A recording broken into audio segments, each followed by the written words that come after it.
सोना की सच्चाई सबके सामने आ चुकी थी, जिससे सोना भी अब तक अनजान ही थी। जो लोग उसे अपनों से भी बढ़कर प्यार दे रहे थे, वो सब उसके अपने हैं। ये जानने के बाद सोना तो बहुत खुशी थी। उससे भी ज्यादा खुश थी अवस्थी फैमिली। विनय जी को आज सालों बाद दोस्त ना सही, अपने दोस्त की बेटी जरूर मिल गई थी, जिसके लिए उन्होंने बरसों इंतजार किया।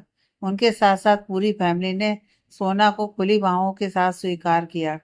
विनय जी ने सोच लिया था कि वो अपने दोस्त के लिए कुछ नहीं कर पाए, लेकिन उनकी बेटी को कभी भी पिता की कमी महसूस नहीं होने देंगे। उसकी खुशियों की जिम्मेदारी अब उनकी है। अब सब कुछ क्लियर हो चुका था। सब बहुत खुश थे, लेकिन क्योंकि वो लोग भी लंबा सफर तय करके आए थे, इसलिए सब लोग अपने अपने रूम में चले गए। लेकिन एक इंसान वहीं खड़ा रहा, और वो थी सोना। उसके अंदर हजारों सवाल और हजारों भावनाएं हिलोरे ले रही थी। जो उसने अभी अभी देखा, उसके अलावा कब, क्या और कैसे, उनमें से किसी का जवाब उसके पास नहीं था। उसे तो यह तक नहीं पता था कि विनय जी उसके पापा के दोस्त हैं। इस सोच विचार में गुम, अचानक उसे आदित्य की बात याद आई, जो उसे उसने थोड़ी देर पहले उसके कान में कही थी कि वो उसे 5 मिनट में अपने कमरे में चाहिए। यह बात दिमाग में आते ही सोना की नज़र सीढ़ियों की ओर उठ गई। वो अपने दुपट्टे को अपनी उंगलियों में उलझाकर गोल गोल घुमा रही थी, जिससे साफ जाहिर था कि वो इस वक्त कितनी बेचैन है। और इस बेचैनी को सुकून जहाँ मिल सकता था, उस शख्स का भी अंदाजा था उसे।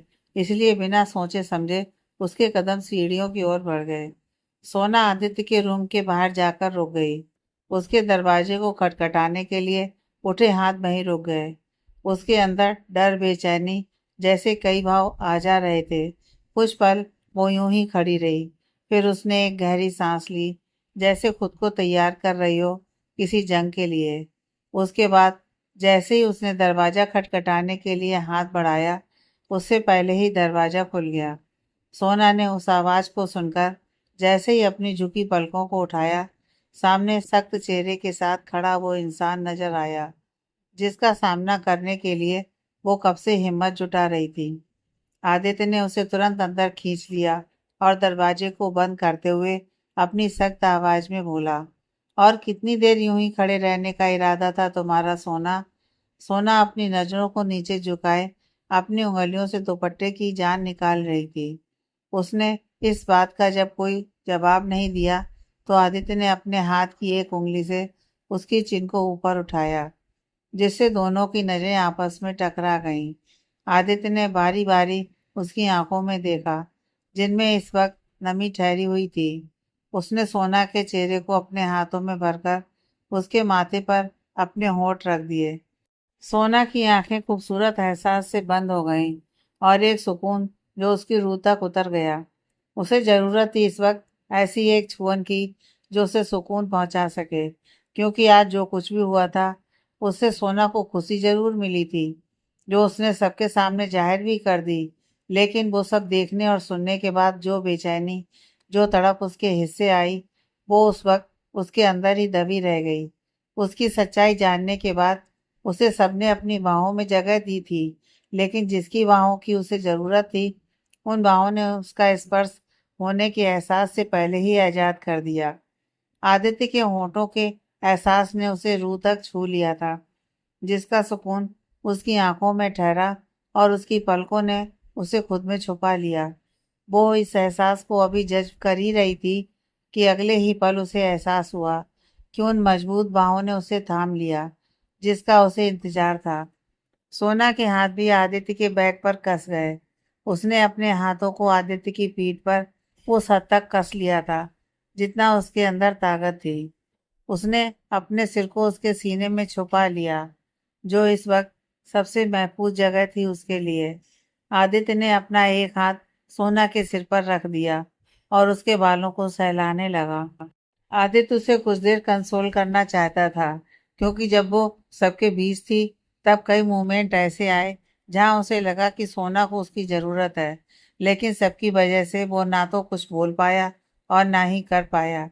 मुझे पता है जो कुछ भी हुआ, उसके बाद तुम्हारे कई सवाल होंगे, और शायद तुम्हारे सभी सवालों के जवाब मेरे पास ना हो। लेकिन फिर भी मैं तुमसे ये कहना चाहता हूँ कि बाहर जो कुछ भी हुआ वो सब सच है। कोई झूठ, कोई फरेब, कोई धोखा शामिल नहीं है उसमें। मुझे पता है तुम्हारे लिए किसी पर भरोसा करना आसान नहीं है, लेकिन प्लीज एक बार मुझे मौका दो। मैं कभी धोखा नहीं दूंगा, आदित्य ने कहा। इस बीच सोना ने उसके सीने से अपना सिर हटाकर उसे देखने की कोशिश की, लेकिन आदित्य ने उसके सिर को अपने सीने में दबा दिया, जिससे वो वहीं थम गई। हम आपसे एक बात पूछें प्लीज, सोना बोली। तो आदित्य ने भी बस हाँ में छोटा सा जवाब दिया। कहीं आप हमारे करीब इसलिए तो नहीं आए क्योंकि आपको ये सब पहले से पता था और आप बिना अंकल का गिल्ट कम करना चाहते थे? सोना ने बहुत शांत होकर सवाल किया, लेकिन उसका मन इस सवाल के जवाब के लिए बेचैन था कि कहीं इसका जवाब वो ना हो जो वो नहीं सुनना चाहती है। लेकिन सवाल सुनने के बाद आदित्य के चेहरे पर कोई शिकन नहीं थी और ना ही जवाब का डर। शायद उसे पहले से ही एहसास था कि सोना के मन में सच्चाई जानने के बाद यह सवाल जरूर आएगा। हाँ, आदित्य जैसे ही बोला वैसे ही सोना ने झटके से तुरंत खुद को उससे दूर कर दिया। सोना को डर था इसी जवाब का। उसे डर था कि कहीं आदित्य ये सब अपने पिता के लिए ना कर रहा हो। और इस वक्त उसका जवाब सुनकर उसके पैरों तले जमीन खिसक गई। जो इंसान कुछ देर पहले भरोसे की बात कर रहा था, वो भरोसे के लायक है भी या नहीं? आदित्य की एक हाँ ने सोना के भरोसे की धज्जियां उड़ा दी थी। इस दुनिया का इकलौता इंसान था वो जिस पर वो भरोसा करना चाहती थी, लेकिन उसके एक जवाब ने सोना को निशब्द कर दिया था, या यूं कहें उसके जीने की वजह को लगभग खत्म कर दिया। आदित्य के हाँ कहते ही एक पल में सोना ने न जाने कितनी नकारात्मक बातें अपने अंदर समाहित कर ली, जिन्हें वो कभी सोचना भी नहीं चाहती थी। खासकर उस इंसान के बारे में तो बिल्कुल भी नहीं, जो इस वक्त उसके सामने खड़ा था और उसके चेहरे पर अपने किए का कोई पछतावा भी नहीं था। उसका दिल किया कि अपने सामने खड़े उस निर्दयी इंसान से सवाल पूछे कि क्यों उसने उसे इतनी बड़ी उम्मीदें दी, क्यों भरोसा करना सिखाया उसे, क्यों जीने की, परिवार की खुशियों की उम्मीद उसके दिल में जगाई ताकि वो तोड़ सके, क्यों आया उसके इतने करीब ताकि उसे एक दिन छोड़ सके, किस जन्म का बदला ले रहा है वो उसे। बहुत सवाल थे सोना के मन के अंदर, जहाँ भावनाओं का सैलाब था, लेकिन उसकी जुबान पर कोई शब्द नहीं था और ना ही उसने कोई सवाल किया आदित्य से। सोना ने आदित्य को एक बार नाउम्मीदी से देखा और फिर पीछे मुड़ गई। वो जाना चाहती थी उस रूम से, क्योंकि उसे वहां घुटन होने लगी थी। जैसे ही सोना बाहर जाने के लिए मुड़ी, आदित्य ने उसका हाथ पकड़कर रोक लिया, लेकिन इस बार सोना ने पलटकर देखने की जहमत नहीं की, क्योंकि अब वो थक चुकी थी इन सब से। जब सोना ने पीछे मुड़कर नहीं देखा, तो आदित्य ऐसे ही उसका हाथ थामे बोला, क्या हुआ, कहाँ जा रही हो? मैंने जो कहा वो बुरा लगा? इस बार भी वो कुछ नहीं बोली, तो आदित्य ने उसे अपने ओर घुमा लिया, लेकिन सोना की नजरें अभी भी नीचे थीं। आदित्य ने उसे एक नज़र देखा, उसकी झुकी नजरें और वो आंसुओं से भरी आंखें, जिन्हें देखकर एक पल के लिए तो उसका दिल तड़प से भर गया, लेकिन अगले ही पल उसकी आंखों में गुस्सा छा गया। वो गुस्से में बोला, इधर देखो मेरी तरफ, तुम्हारी नजरें झुकी हुई क्यों हैं? कुछ गलत किया है तुमने जो यूं नजरें चुराने की जरूरत पड़ रही है? बोलो।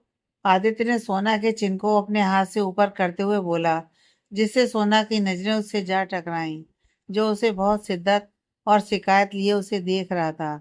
आदित्य ने जब अपना वही सवाल दोहराया, तो सोना ने सिर नामे हिला दिया। आदित्य ने उसका हाथ पकड़कर ही सामने सोफे पर उससे बिठा दिया और खुद वही जमीन पर उसके पैरों के पास घुटनों के बल बैठ गया और उसके दोनों हाथों को अपने हाथों में रख लिया। अगर तुम्हें मेरी कोई बात बुरी लगती है या गलत लगती है, तो तुम मुझसे शिकायत करो, मुझसे सवाल करो। इतना हक तो खुद पर दिया है मैंने तुम्हें, दिया है ना सोना? फिर यूं ऐसे मुंह फेर कर जाने का क्या मतलब है? हाँ बोलो। सिर्फ मैं ही नहीं, इस दुनिया में अगर कोई तुम्हारे साथ गलत करता है तो उसे सवाल पूछने का हक है तुम्हें। ऐसे हमेशा चुप रहना ठीक नहीं है। आज तक तुमने कभी किसी को जवाब नहीं दिया, शायद इसलिए क्योंकि तुम अकेली थी। लेकिन मैं तुमसे वादा करता हूँ कि तुम आगे कभी अकेली नहीं रहोगी। मैं हमेशा तुम्हारे साथ रहूंगा, समझी? और हाँ, जब मैंने तुम्हें कहा कि मैं तुम्हारे करीब इसलिए आया क्योंकि तुम डैड के दोस्त की बेटी हो। तो तुमने सवाल क्यों नहीं किया? क्यों नहीं लगाया एक थप्पड़ खींचकर मेरे गाल पर? क्यों नहीं कहा कि मेरा कोई हक नहीं बनता तुम्हें यूं धोखा देने का? बताओ, क्यों इतनी कमजोर हो तुम? बोलो। तुम्हारी इसी कमजोरी का फायदा लोगों ने उठाया और आगे भी उठाएंगे। अगर तुम ऐसे ही रहोगी तो इसलिए तुम्हें बदलना होगा, खुद को किसी और के लिए नहीं, अपने लिए, ताकि कोई भी तुम्हारा एडवांटेज ना ले पाए, चाहे वो मैं ही क्यों ना हूं। समझी तुम? कहते हुए आदित्य ने प्यार से उसके सिर पर एक चपत लगा दी। सोना बस हैरानी से उसकी बात सुन रही थी। आज तक सबने उसका फायदा ही तो उठाया था, लेकिन आज पहली बार कोई इंसान उसे खुद के लिए आवाज उठाने के लिए कह रहा था। यह पहली बार जब उसके पापा के अलावा कोई उसे इस तरह समझा रहा था, सवाल करने का हक दे रहा था। उसे प्यार से समझाने के बाद आदित्य वहां से उठा और अपनी अलमारी खोलकर उसमें से कुछ निकालकर वापस उसके पास आकर बैठ गया। वहीं इस बीच सोना सिर्फ उसके हर एक्शन को नोट कर रही थी। आदित्य के हाथ में एक फोटो फ्रेम था जो उसने सोना की ओर बढ़ा दिया। सोना ने उसे हैरानी से देखा, लेकिन आदित्य की आंखों का इशारा पाकर उस फोटो फ्रेम को अपने हाथ में पकड़ लिया, जिसमें दो छोटे बच्चों की तस्वीर थी। एक 4-5 साल की लड़की, वही लड़के की उम्र उससे थोड़ी ज्यादा, यही कोई 10 साल के आसपास की रही होगी। उस तस्वीर को देखकर उसने आदित्य की ओर देखा, तो आदित्य ने अपनी एक उंगली को इस लड़के की फोटो पर रखते हुए पूछा, इस बच्चे को पहचानती हो तुम? कहकर एक आशा भरी नजर से उसे देखा, लेकिन सोना ने तुरंत अपना सर नामे हिला दिया, जिससे उसकी आंखों में हल्की मायूसी छा गई। लेकिन अगले ही पल अपनी उसी उंगली को उस लड़की की फोटो पर रखकर अपने सवाल को दोहराया, तो सोना ने हाँ में अपना सिर बिना कुछ बोले किसी छोटे बच्चे की तरह जल्दी जल्दी हिला दिया, जिससे आदित्य अनजाने ही मुस्कुरा दिया, जिसमें सोना का मुंह बन गया, क्योंकि उसे लगा वो उसका मजाक बना रहा है। इस बार आदित्य ने उसके और भी नजदीक आकर उसके कंधे से होते हुए उसके गले में हाथ डालकर उसे खुद से सटा लिया। अचानक हुई इस हरकत से सोना चौंक गई। वहीं आदित्य की करीबी से उसकी धड़कनें बढ़ गईं, उसकी सांसें भारी हो गईं, इतने नजदीक आने से कि आदित्य की सांसें उसे अपनी गर्दन पर महसूस होने लगीं, जिससे उसके पूरे शरीर में एक ठंडी सिहरन दौड़ गई। आदित्य को उसकी हालत का अंदाजा बखूबी हो रहा था, क्योंकि उसकी धड़कनें भी उसी रफ्तार से दौड़ रही थीं जैसे सोना की। उसकी नजदीकियों का असर भी कुछ कम नहीं था उस पर। सोना की सांसें उसे भी अपने सीने पर महसूस हो रही थी, जिससे उसके अंदर भी एक अलग एहसास पल रहे थे। लेकिन दोनों में अंतर सिर्फ इतना था कि सोना की हालत का अंदाजा उसके चेहरे से जाहिर हो रहा था, वहीं आदित्य ने अपने सभी जज्बातों को सिर्फ अपने अंदर के सैलाव तक ही रखा था। उन्हें उसने बाहर जाहिर नहीं होने दिया। अच्छा, तुम जानती हो इस बच्ची को? तो बताओ कौन है ये? आदित्य ने खुद पर काबू पाकर सवाल कर दिया। उसकी आवाज सुनकर सोना इस दुनिया से रूबरू हुई, जो कुछ देर पहले कहीं और खोई हुई थी। उसने अपने शब्दों को समेटते हुए टूटे फूटे शब्दों को एक वाक्य में पिरोने की कोशिश की, जिसमें वो काफी हद तक कामयाब भी रही। वो ये हमारी बचपन की फोटो है, लेकिन ये बच्चा कौन है जो हमारे साथ है? वो आदित्य के बहुत करीब बैठी थी। आदित्य ने थोड़ा खुद को झुकाते हुए उसकी आंखों में देखते हुए कहा, कोशिश करो, शायद याद आ जाए। उसकी बात सुनकर वो थोड़ी देर ऐसे ही शांत होकर सोचती रही, और थोड़ी देर बाद फिर से सोना ने सिर नामे हिला दिया, जिससे आदित्य एकदम से झल्लाते हुए तेज आवाज में बोला, स्टॉप दिस। बोल भी तो सकती हो तुम, ये हर बार सिर हिलाना जरूरी है क्या? I hate this. उसके चिल्लाने से वो थोड़ा सहम गई और अपनी धीमी मगर प्यारी सी आवाज में, आई एम सॉरी। आदित्य ने उसे देखकर अपना सिर लाचारी से हिलाया, जैसे कहना चाह रहा हो कि इस लड़की का कुछ नहीं हो सकता। आप जानते हैं इस बच्चे को? इस बार सवाल सोना ने किया। हाँ, जानता हूँ। तो बताइए कौन है ये? जैसे ये तुम हो वैसे ही ये मैं हूँ। आदित्य ने बारी बारी दोनों तस्वीरों पर अपनी उंगली रखते हुए कहा, जिसे सुनकर सोना ने हैरानी से उसे देखा और फिर जोर जोर से हंसने लगी।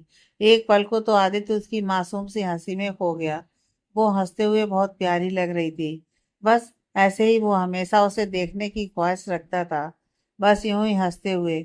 लेकिन अगले ही पल उसके चिन को अपने हाथ से पकड़कर अपनी ओर घुमाकर उसके होठों पर अपने होठ रख दिए और उसे हल्का सा किस कर दिया, जिससे सोना की हंसी वहीं रुक गई और वो टिमटिमाती हैरान आंखों से उसे देखने लगी। जिस पर आदित्य मुस्कुराते हुए बोला, क्या हुआ, हंसी क्यों बंद हो गई? हंसो ना। अब जितनी जोर से तुम्हें हंसी आएगी उतनी ही इंटेंस तुम्हें किस मिलेगी। अगर तुम चाहती हो कि मैं तुम्हें ऐसे ही किस करता रहूं तो हंसती रहो, मुझे कोई प्रॉब्लम नहीं है, ना तुम्हारी हंसी से और ना ही तुम्हें किस करने से। In fact I love it. और वैसे तुम्हें जिस बात पर हंसी आ रही है ना, वो सच है, वो मैं ही हूँ। और दूसरी बात यह है कि तुम्हें भले ही याद नहीं हूँ मैं, लेकिन पिछले 20 सालों से हर पल याद हो तुम मुझे। एक पल भी ऐसा नहीं गया जब मैंने तुम्हें याद ना किया हो। हर पल मेरी सांस, मेरी धड़कन की तरह याद थी तुम मुझे। मुझे लगा शायद तुम्हें भी मैं याद होऊंगा, लेकिन याद नहीं मैं तुम्हें। पर तुम्हारी गलती नहीं है इसमें, तुम बहुत छोटी थी इसलिए शायद। और मुझे सब याद रह गया क्योंकि मैं तुमसे बड़ा था। इतना बड़ा तो था ही कि उस उम्र पर और उन लोगों को याद रख सकूं जिन्हें मैं प्यार। इतना बोल वो एक नज़र सोना को देख बस वहीं चुप रह गया। सोना एकटक उसे देखते हुए उसकी बातें ध्यान से सुन रही थी। कहीं ना कहीं उसे याद नहीं रहना सोना को भी अखर रहा था, क्योंकि आदित्य की आंखों में मायूसी उसने भी महसूस कर लिया था। सोना अपना एक हाथ उसके गाल पर रखते हुए बोली, हमें माफ कर दीजिए प्लीज, हमें कुछ भी याद नहीं है, कोई भी नहीं। आदित्य ने उसके हाथ को अपने हाथ में लेकर अपने होठों से उसे चूम लिया। कहा ना सोना, कोई बात नहीं, आज तक याद नहीं था उसके लिए माफी दे दूंगा तुम्हें, लेकिन आगे तुम सिर्फ और सिर्फ मुझे ही याद रखोगी। इतना कहकर उसने सोना को अपनी ओर खींचकर अपनी गोद में बिठा लिया, जिससे सोना की आंखें शर्म से झुक गईं और उसने तुरंत आदित्य के सीने में अपना सिर छुपाकर उसकी पीठ पर अपने हाथ कस दिए। एक पल के लिए यह सब आदित्य के लिए शॉकिंग था, लेकिन अगले ही पल उसने भी सोना को कसकर अपनी बाहों में समेट लिया। दोनों की ही आंखें सुकून से बंद हो गईं और दोनों ही बहुत देर तक एक दूसरे के आगोश में लिपटे रहे। कुछ देर बाद आदित्य ने सोना के चेहरे को अपने चेहरे से एकदम सामने लाकर उसके माथे को चूम लिया। सोना, एक बात पूछूं तुमसे? सोना ने इस बात पर अपना सिर सहमति में हिला दिया।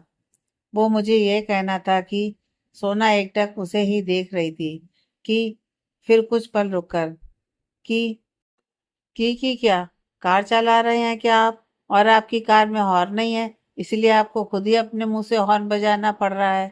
वो आदित्य के बार बार एक ही शब्द पर अटके रहने से चिढ़ते हुए बोली। उसकी बात पर आदित्य पता नहीं क्यों चुप रह गया, क्योंकि उसे जो बोलना था उसे कहने की वो हिम्मत नहीं जुटा पा रहा था उस वक्त। इसलिए वो सोना को एक तरफ कर झट से खड़ा होते हुए बोला, वो मुझे कुछ काम याद आ गया, इसलिए मुझे जाना पड़ेगा। वो अपने कदम बढ़ाता उससे पहले ही सोना ने उसकी कलाई पकड़ ली। कहाँ जा रहे हैं आप, वो भी इस वक्त? ऐसा कौन सा काम याद आ गया आपको इतनी रात को?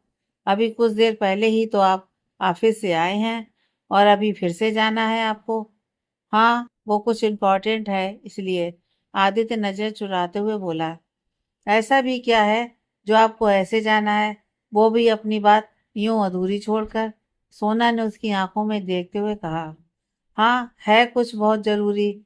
ठीक है, चले जाइए, लेकिन उससे पहले आपको अपनी बात पूरी करनी होगी, क्योंकि हम आपको ऐसे नहीं जाने देंगे। सोना बोली तो आदित्य ने उसे घूर कर देखा।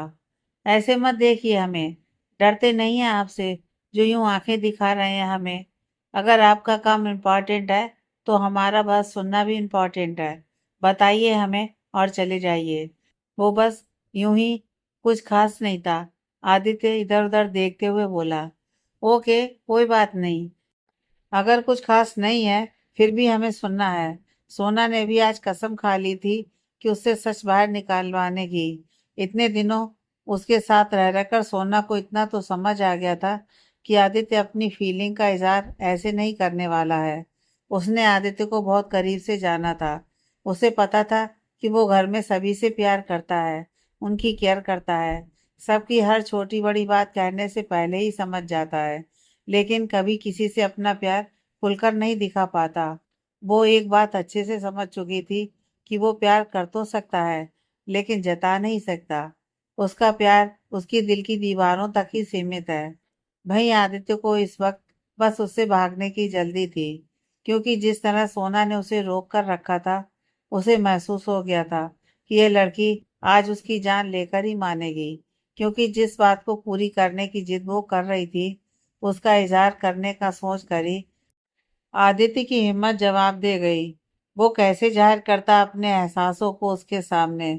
उसके लिए ये इसलिए भी बहुत मुश्किल होने लगा, क्योंकि जो जज्बात उसके भीतर पनप रहे थे, उन्हें बयान करने के लिए उसके पास शब्द ही नहीं थे।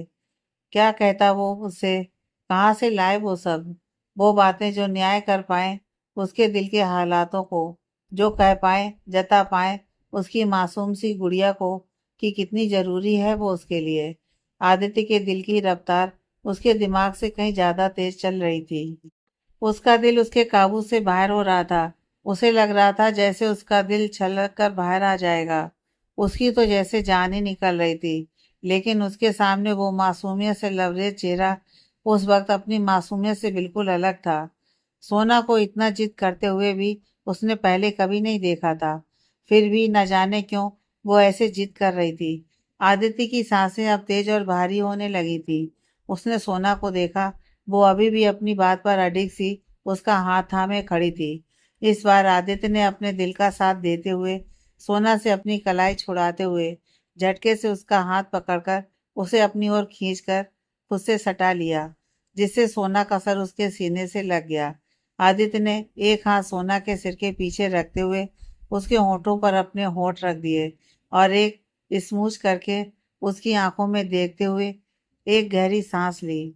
सोना, तुम्हें याद है एक दिन मैंने तुमसे कहा था कि तुम्हें किस करना बिल्कुल भी नहीं आता। वो झूठ कहा था मैंने। एक दिन मैंने बोला था कि तुम्हारी ये होंठ बिल्कुल भी स्वीट नहीं है। झूठ कहा था मैंने तुमसे भागने की कोशिश की, अपनी फीलिंग्स को झुठलाने की कोशिश की। गलत था मैंने कहा कि ये जो भी है वो अट्रैक्शन है। गलत था मैंने कभी कोशिश ही नहीं की, कभी समझने की। शायद समझ ही नहीं पाया मैं, क्योंकि बहुत नया था यह एहसास मेरे लिए। मेरे कॉलेज में, ऑफिस में बहुत सारी लड़कियों के आसपास रहा हूँ मैं, लेकिन जब तुम्हें पहली बार देखा था, एक अलग सी हलचल हुई थी मेरे दिल में। बचपन से आज तक सिर्फ एक ही लड़की के बारे में सोचा था मैंने, सिर्फ वही इकलौती लड़की जो मेरी दोस्त थी। वो बचपन था, सिर्फ दोस्ती थी, पर बहुत मिस किया मैंने उसे हर दिन। और तुम्हें पता है, वो भूल भी गई मुझे, लेकिन मैं कभी नहीं भूला, एक पल के लिए भी नहीं। मुझे नहीं पता वो कैसा रिश्ता था, पर जो भी था वो सबसे खूबसूरत रिश्ता था मेरे लिए। जब से बड़ा हुआ, तब से सिर्फ एक ही बात सुनी और महसूस की कि मेरे नसीब में सिर्फ एक ही लड़की लिखी है, जो कैसी दिखती है ये भी नहीं पता था मुझे। मैंने हमेशा अपने डैड, सर, मॉम से बस एक ही बात सुनी कि जब भी वो लड़की मेरे सामने आएगी, उसी से शादी होगी मेरी। तुम्हें पता है, एक ऐसी लड़की को शामिल कर लिया मैंने अपनी ज़िंदगी में, जो कहाँ है, कैसी है, मुझे कुछ भी पता नहीं था। कितनी आसान रही तुम्हारी जिंदगी, इनफैक्ट अच्छी रही कि तुम भूल गई सब। एटलीस्ट तुम्हें वो तड़फ नहीं सहनी पड़ी जो किसी का इंतजार करने पर होती है। तुम्हें पता है, मुझे तो यह भी नहीं पता था कि जिसका इंतजार मैं कर रहा हूँ वो मेरे बारे में सोचती भी होगी या नहीं। आसान होते वो साल, अगर कम से कम इस बात का कोई सर्टिफिकेट होता मेरे पास कि जिसके लिए हर पल मेरा दिल धड़कता है, वो सिर्फ और सिर्फ मेरा है, चाहे जो भी हो। लेकिन मेरे पास तो इस बात का भी सिक्योरिटी नहीं थी। कभी कभी मुझे लगता था कि जैसे सबको छोड़कर मैंने उसे चुन लिया, कहीं उसने भी किसी और को ना चुन लिया हो। तुम्हें पता है, अगर ऐसा होता तो शायद मर ही जाता मैं। उसके इतना बोलते ही सोना ने तुरंत उसके होठों पर अपने हाथ रखकर नामे से रिला दिया। आदित्य ने उसका हाथ अपने होठों से चूम लिया और हल्के हाथ से उसका हाथ होठों से थोड़ा नीचे कर दिया। समय अपनी रफ्तार से चल रहा था। सोना की सच्चाई जाने अवस्थी परिवार को लगभग एक महीना हो चुका था। सोना इस घर का हिस्सा पहले ही बन गई थी, लेकिन अब सबने उसे अपने दिल में एक खास जगह दी। इस घर ने और इस घर के लोगों ने उसे इस तरह अपना लिया जैसे वो हमेशा से इस घर का हिस्सा रही हो। विनय जी को तो जैसे अपनी खोई हुई जिंदगी वापस मिल गई थी। वो पहले टेंशन की वजह से बीमार और तनाव में रहते थे। वही आजकल उनके चेहरे पर मुस्कान ने डेरा जमा लिया था। आकृति, जो सोना को पहले एक दोस्त की हैसियत से देखती थी, उसने अब उसे अपनी बड़ी बहन की जगह दे दी। वो घंटों से बैठकर बातें करती, अपने कॉलेज, अपनी पढ़ाई, यहाँ तक कि कॉलेज में कितने लड़के उसे लाइन देते हैं। जो कुछ भी वो एक बहन को बता सकती थी, सब शेयर करती। लेकिन उसे अभी तक सोना और आदित्य के रिश्ते के बारे में कोई जानकारी नहीं थी। वो अनजाने में ही अपने भाई की तारीफों के पुल बांधती, जिसे सुनकर पता नहीं क्यों सोना का रोम रोम खिल उठता। अरमान, जिसने पहले ही उसे अपनी भाभी मान लिया था, वो उसे छेड़ने का कोई मौका नहीं छोड़ता। लेकिन आजकल सोना भी उसके साथ खुल चुकी थी। वो भी अरमान को उसके भाई की धमकियां देकर डरा देती, जिससे अरमान कुछ देर तो चुप रहता, लेकिन अपनी हरकतों से जो बाज आ जाए वो अरमान कहाँ। हर्षिता जी, अक्षिता जी और अनय जी ने भी उसे ऑफिशियली इस घर की बेटी मान लिया था, जिसके चलते दोनों अब उसके लिए रिश्ते भी देखने लगी थी, ताकि घर की बड़ी बेटी होने के नाते उसकी शादी भी पहले की जा सके। उन्हें कई रिश्ते पसंद आए, लेकिन विनय जी ने एक भी लड़के को पसंद नहीं किया। लेकिन दोनों ने अभी भी रिश्ते ढूंढने की अपनी कार्रवाई जारी रखी। वहीं दादी के साथ तो सोना की बॉन्डिंग हमेशा से ही अच्छी रही है और ये रिश्ता आगे भी कायम है। भाई सिद्धार्थ ने सोना और आदित्य के रिश्ते की परवाह किए बिना उसे अपनी छोटी बहन के रूप में स्वीकार कर लिया, क्योंकि बचपन में सोना उसे राखी बांधती थी। वो छोटी थी, इसलिए उसे कुछ याद नहीं, लेकिन सिद्धार्थ ने उसे बचपन की सारी बातें याद दिलाईं और कैसे उसने उसे सोना को हर रक्षाबंधन याद किया। और अब बारी हमारे आदित्य बाबू की। इस एक महीने में आदित्य ने हर दिन सोना को यह एहसास दिलाया कि वो कितनी खास है उसके लिए। हालांकि उसने यह वादा भी किया कि वो घर वालों के सामने दोनों के रिश्ते की बात करेगा, जो कि उसने अभी तक नहीं की। बेचारा जब भी अपनी बात कहने की कोशिश करता, तब कुछ ना कुछ ऐसा हो जाता जिससे उसकी हिम्मत ही जवाब दे जाती। लेकिन ऐसा नहीं था कि उसने कोशिश नहीं की। वो हर रोज कोशिश करता और हर रोज वही होता। लेकिन इस बीच दोनों का रिश्ता और भी मजबूत हो गया। आजकल आदित्य के उठने से पहले ही सोना कॉफी लेकर उसके सामने हाजिर हो जाती, या यूं कहें, साहब जब भी आंख खोलते उन्हें सबसे पहले एक बेहद मासूम और खूबसूरत चेहरे के रूबरू होने की लत लग चुकी थी। जिस दिन भी सोना उसके जागने के बाद पहुंचती, उस दिन उसकी सजा भी सुनाई जाती। लेकिन ये जो भी था, दोनों इस वक्त अपनी जिंदगी के सबसे खूबसूरत फेज को एंजॉय कर रहे थे। प्रेजेंट डे, सुबह के 7 बजे थे। सोना पूजा घर में अपनी मधुर आवाज में आरती गा रही थी। उसकी आवाज इतनी प्यारी थी कि जो भी सुने बस उसका मन मोह ले। बाकी सब भी आरती में मौजूद थे, सिवाय आदित्य के। यहाँ तक कि अरमान भी पीछे खड़ा बेमन से मुंह बनाते, तो कभी अंगड़ाई लेते हाथ जोड़कर ताली बजाते हुए बस भगवान से आरती जल्दी खत्म होने की प्रार्थना कर रहा था। वहीं उसके बगल में खड़ी आकृति बार बार अपनी कोहनी मारकर उसे इशारे से कह रही थी कि अगर दादी ने उसकी हरकत देख ली तो आज उसकी खैर नहीं। लेकिन उसे कहाँ फर्क पड़ने वाला था। वो तो उल्टा आकृति को ही कोहनी मारे जा रहा था, जिस पर आकृति ने भी गुस्से में वापस कोहनी मार दी। बात इतनी बढ़ गई कि दोनों ने एक दूसरे को जोर जोर से मारना स्टार्ट कर दिया। आरती जैसे ही खत्म हुई, वैसे ही दादी ने आगे बढ़कर एक जोरदार थप्पड़ अरमान को जड़ दिया और गुस्से से घूरकर आकृति को, जिससे दोनों वहीं के वहीं रुक गए। और अरमान तो अनजान की तरह अपने गाल पर हाथ रखकर इधर उधर देखने लगा। अभी अभी क्या हुआ उसे तो पता ही नहीं चला। बस एक थप्पड़ की आवाज आई थी उसके कानों में, जो कुछ सेकंड बाद रियलाइज हुआ कि यह तो उसको ही पड़ा है। बाकी सबने दोनों को देखकर अपना सिर पीट लिया। वहीं सोना बार बार घड़ी को देख रही थी, क्योंकि उसे पता था अब तक आदित्य उठ चुका होगा और वो अभी तक कॉफी लेकर नहीं पहुंची। अब पता नहीं वो उसके साथ क्या करेगा। वहीं दादी बड़बड़ाते हुए हॉल की तरफ बढ़ने लगी, तो अक्षता जी ने उनका हाथ थामना चाहा, जिससे वो उन्हें सहारा देकर हॉल में ले जा सके। लेकिन वो उनका हाथ थामती उससे पहले ही दादी ने अपना हाथ झटकते हुए तल्ख लहजे में बोली, छोटी बहू, मुझे संभालने की जरूरत नहीं है, अपने बच्चों को संभालो। हाथ से निकलते ही जा रहे हैं। ऊंट जैसी लंबाई बढ़ रही है, बस दिमाग तो भाई बचपन में ही अटक गया है। और वो तुम्हारे बड़े साहबजादे अभी तक सोकर ही नहीं उठे हैं। वो माँ रात को काफी लेट आया था, इसलिए देर तक सोता रह गया है। थक गया होगा, वरना वो सबसे पहले उठ जाता है। दादी की बात पर अक्षिता जी ने जवाब दिया। हाँ, सच कहा छोटी बहू ने। थक गया होगा उसका लाडला। ऑफिस में तो बड़े बड़े पहाड़ खड़े हैं ना, बेचारे ने रात भर तोड़े होंगे, तो थकना तो लाजमी है। और किसी को सफाई देनी है अपनी निकम्मी औलादों के लिए, तो दे दो। दादी मुंह बनाते हुए बोली और सोफे पर आकर बैठ गईं। सभी दादी की बातों में उलझे हुए थे। तभी सोना जल्दी से आरती की थाली रखकर फटाफट से किचन की ओर बढ़ गई, जहां उसने बड़बड़ाते हुए जल्दी जल्दी कॉफी बनाई और आदित्य के रूम की तरफ बढ़ गई। आदित्य के कमरे का दरवाजा धीरे से खोलकर वो अंदर आई। उसने बेड की ओर नजरें बढ़ाई तो बेड एकदम खाली था और बाथरूम से पानी की आवाज आ रही थी, जिसे सुनकर उसने गहरी सांस ली और कॉफी बेड के साइड टेबल पर रख दी।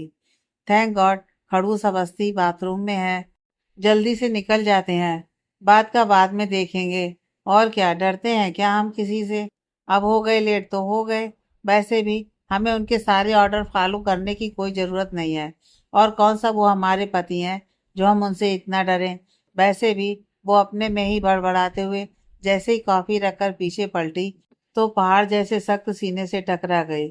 उसने नजर उठाकर देखा तो कसकर डर से आंखें भींचकर जैसे ही पीछे बढ़ने को हुई, सामने खड़ा शख्स जो कि खुद आदित्य ही था, उसने झट से उसकी कमर को पकड़कर खुद से सटा दिया, जिससे सोना की डर से बंद आंखें खुल गईं। उसने सामने देखा तो उसकी नजरें शर्म से झुक गईं और उसके गाल सुर्ख गुलाबी हो गए, क्योंकि इस वक्त आदित्य उसके सामने बेलिवाज बदन में खड़ा था। उसने बस एक टॉवल पहना हुआ था। उसके गीले बाल माथे पर बिखरे हुए थे। उसके सीने पर सरकती पानी की बूंदें किसी क्रिस्टल की भांति चमक रही थी, जिसे देख एक बार के लिए तो सोना का गला सूख गया। लेकिन अगले ही पल आदित्य ने उसके चेहरे को अपनी उंगली से ऊपर उठाते हुए अपने चेहरे को उसके चेहरे के नजदीक लाकर, जहां दोनों की सांसें एक दूसरे में घुल रही थी, अपनी सेडेक्टिव आवाज में कहा, कुछ कह रही थी तुम, कि तुम मुझसे डरती नहीं। जिस पर सोना ने जल्दी जल्दी अपना सिर नामे हिला दिया। यह नामे सिर हिलाने की जरूरत नहीं है। अभी अभी सुना मैंने, तुमने जो भी कहा। हाँ, वैसे कुछ और भी सुना था मैंने। क्या कहा था तुमने? वो सोचने की एक्टिंग करते हुए बोला। हमने तो कुछ भी नहीं बोला, बस ये कहा था कि आज हम लेट हो गए हैं ना, उसके सॉरी, टाइम पर आना चाहिए। ओह, तो ये बोला था।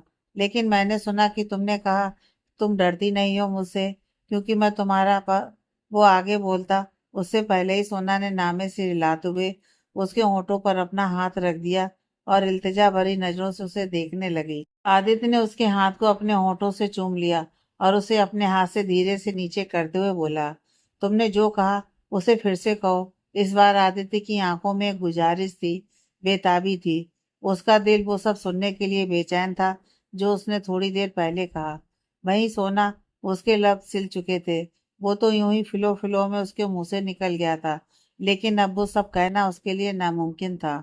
और वो भी तब, जब वो उसके सामने पहाड़ की तरह खड़ा होकर ऑर्डर दे रहा हो। ठीक है, तुम भूल गई हो, तो मैं तुम्हें याद दिला देता हूँ। तुमने कहा कि मैं तुम्हारा हमने कहा कि आप हमारे पति नहीं हैं जो हम आपसे डरें। वो ये सब आदित्य की बात काटते हुए एक सांस में ही कह गई। इतना सुनते ही आदित्य की पकड़ जैसे इस पर ढीली हुई, वो तुरंत उसकी बाहों से छूटकर निकल गई। जैसे ही आगे बढ़ने को हुई, सामने का नजारा देखकर उसकी आंखें हैरानी से फैल गईं। वहीं आदित्य की नजरों ने जैसे ही सोना की नजरों का सामना किया, उसकी तो जैसे सांस ही अटक गई, क्योंकि सामने दरवाजे पर कोई और नहीं, उसके डैड विनय जी खड़े थे, जो बस सख्त चेहरे के साथ सामने के नजारे को देख रहे थे। अब उन्होंने कितना और क्या देखा, ये वही जाने, हमें क्या पता। सोना तो जैसे वहीं जम गई। भाई आदित्य का हाल भी कुछ अच्छा नहीं था, क्योंकि आदित्य बाबू इस वक्त सिर्फ एक टॉवल लपेटे खड़े थे। भले ही इस वक्त वो बहुत ही हॉट लग रहे थे, जो कि किसी भी लड़की का दिल धड़काने के लिए काफी था, लेकिन सामने खड़ा इंसान उसका बाप था, जिस वजह से उनकी सांसें ही अटकी पड़ी थी। विनय जी ने कुछ सेकंड यूं ही आदित्य को घूरा, लेकिन उन्होंने सोना की ओर एक नज़र देखा भी नहीं और ऐसे ही पीछे मुड़कर जाते हुए बोले, जब फुर्सत मिले तो कपड़ों के साथ नीचे आ जाइए बरखुरदार। और इतना बोलकर वो बिना पीछे देखे नीचे चले गए। उनके जाते ही आदित्य ने सोना की ओर देखा। वो अभी भी सामने ही देख रही थी। उसकी आंखें आंसुओं से भरी थी। वो तुरंत उसके पास गया और उसके आंसू पोंछते हुए बोला, हे, तुम रो क्यों रही हो? तुम इस बारे में बिल्कुल भी चिंता मत करो। मैं यहाँ हूँ तुम्हारे लिए। तुम रो मत। मैं वादा करता हूँ कि मैं सब कुछ हैंडल कर लूंगा। कुछ हैंडल नहीं कर पाएंगे आप। सब लोग क्या सोचेंगे हमारे बारे में कि कैसी लड़की है हम। और आप क्या कहेंगे आप। कुछ सही नहीं होगा अब। हमने सब बिगाड़ दिया, उसने रोते हुए कहा। सोना को इस तरह रोते हुए देखकर उसे बिल्कुल भी अच्छा नहीं लग रहा था। उसने सोना का हाथ पकड़कर उसे उंगली के इशारे से 1 मिनट रुकने के लिए कहा और वार्डरोब में चला गया और जल्दी से अपने कपड़े, एक वाइट टी शर्ट और एक ब्लैक लोअर पहनकर वापस आया। आदित्य ने सोना का हाथ पकड़कर नीचे ले आया। सभी हॉल में बैठे हुए थे। सोना की नजरें झुकी हुई थी। शायद वो लोगों को फेस नहीं करना चाहती थी, लेकिन आदित्य के चेहरे पर कोई सिकन, कोई पछतावा नहीं था, जैसे उसने कोई गलत काम नहीं किया। उसने नीचे आकर सबसे पहले विनय जी की ओर देखा, जो सामने सोफे पर बैठे थे। उनके चेहरे पर अभी भी कोई भाव नहीं था जिसे देखकर उनकी मना स्थिति का पता लगाया जा सके। वो सीधा उनके सामने सोना का हाथ थाम कर खड़ा हो गया। घर के बाकी सदस्य भी वहीं थे। उनके चेहरों से साफ जाहिर था कि जो अभी कुछ देर पहले हुआ उन्हें उसका पता चल चुका है। डैड, मॉम, दादी, चाचू, छोटी माँ, मैं आप सबसे कुछ कहना चाहता हूँ। शायद मुझे ये सब पहले ही बोल देना चाहिए था, लेकिन मैंने कभी कुछ इसलिए नहीं कहा क्योंकि मुझे उस चीज़ की कभी ज़रूरत महसूस नहीं हुई। और जो भी मेरे साथ हो रहा था, जो मैं फील कर रहा था, मैं उस सब के लिए श्योर नहीं था। और और अगर हम ये कहें कि हम तुम्हारे किसी भी एक्सप्लेनेशन को नहीं सुनना चाहते, क्योंकि फ़िलहाल हमें भी तुम्हारी बातों या तुम्हारी सफाई की कोई ज़रूरत महसूस नहीं हो रही है, तो इस पर क्या कहोगे तुम? आदित्य की बात पूरी होने से पहले ही विनय जी उसकी बात काटते हुए बोले, प्लीज डैड, आप एक बार मेरी बात तो सुन लीजिए, प्लीज। आदित्य रिक्वेस्ट करते हुए बोला, जिस पर विनय जी ने उसे एक टफ लुक दिया और बोले, अब कहने सुनने का वक्त चला गया बेटा। अब हम सीधा फैसला सुनाएंगे और इस घर के सभी सदस्यों को वो मानना ही पड़ेगा। सभी लोग उन्हें एकटक देख रहे थे। और फैसला यह है कि आदित्य और सोना की शादी करा दी जाए। एक बार को आदित्य को भरोसा नहीं हुआ अपने कानों पर, लेकिन अगले ही पल उसने विनय जी की ओर देखा तो वे सामने खड़े मुस्कुरा रहे थे। थोड़ी देर पहले जो चेहरा सख्त था, अब सवाल कर रहा था, कैसा लगा मेरा मजाक? सोना की झुकी हुई नजरें अब ऊपर उठी। सब लोग उसकी ओर देखकर मुस्कुरा रहे थे। उसकी नजरें शर्म से फिर झुक गई। आदित्य अपने डैड के पास गया और धीरे से बोला, मतलब अब आप मेरे से गुस्सा नहीं हैं? जिसने हमें दुनिया की सबसे बड़ी खुशी दी हो, उसे नाराज कैसे रह सकते हैं बेटा? और वैसे भी हमें तुम्हारी माँ और छोटी माँ दोनों पहले ही बता चुकी हैं कि तुम सोना को पसंद करते हो। कहकर विनय जी ने उसे गले लगा लिया। लेकिन उन दोनों को कैसे पता चला? आदित्य बोला तो दोनों तुरंत उसके पास आई और उसके एक एक कान को खींचते हुए एक साथ बोली, तुम नहीं बोलोगे तो पता नहीं चलेगा क्या? माँ है हम भी, वो दोनों बोली तो सभी हंस पड़े। मैं तो कहती हूँ जल्दी से शगुन देकर लड़की को पक्का कर दो, वरना कोई भरोसा नहीं तुम्हारे निकम्मे बेटे के असली रंग देखकर कब लड़की मना कर दे। दादी जी पीछे से बोली। जी बिल्कुल माँ, हर्षिता जी बोली। ठीक है छोटी बहू, तुम पंडित जी को फोन करके उन्हें शाम को आने को बोल दो, कहकर दादी जी अपने रूम की तरफ चली गईं। बाकी सब खुशी के मारे फूले नहीं समा रहे थे। अरमान जल्दी से सोना के पास आया और उसके कान में धीरे से बोला, अब क्यों नजरें झुकाए खड़ी हैं आप?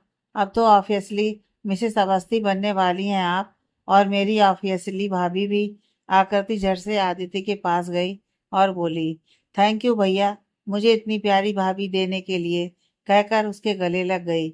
आदित्य ने सोना की ओर देखा, जो उससे कुछ कदम दूरी पर खड़ी थी। अरमान उससे कुछ ना कुछ बोले जा रहा था, लेकिन उसकी नजरें सामने आदित्य की ओर ही थी। और जैसे अरमान की कोई बात सुनाई ही ना दे रही थी। जब दोनों की नजरें मिली तो थम गईं। यूं ही दोनों खो गए एक दूसरे की आंखों की गहराइयों में। अब दोनों को अपने रिश्ते के बारे में किसी से छुपाने की जरूरत नहीं होगी। दोनों हमेशा साथ होंगे, हर वक्त, और एक दूसरे का सहारा भी, हर खुशी और गम में। जब अरमान और आकृति चले गए तो आदित्य ने उसे आंखों के इशारे से कुछ कहा और चला गया। भाई वो लड़की उसकी आंखों से ही समझ गई कि उसे क्या करना है। वो तुरंत उसके पीछे पीछे सीढ़ियां चढ़कर ऊपर चली गई। कमरे में पहुंचते ही आदित्य ने उसे खींचकर अपने गले से लगा लिया। कुछ देर बाद जब वो उससे अलग होने को हुई, आदित्य ने उसे फिर से बाहों में कस लिया।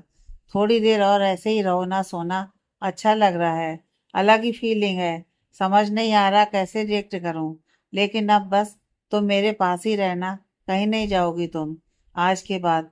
सोना ने उसके सीने से सिर निकालकर उसे हैरानी से देखा कि इसका कुछ नहीं हो सकता, और मुस्कुराकर उसकी पीठ पर अपनी बाहें कस दी।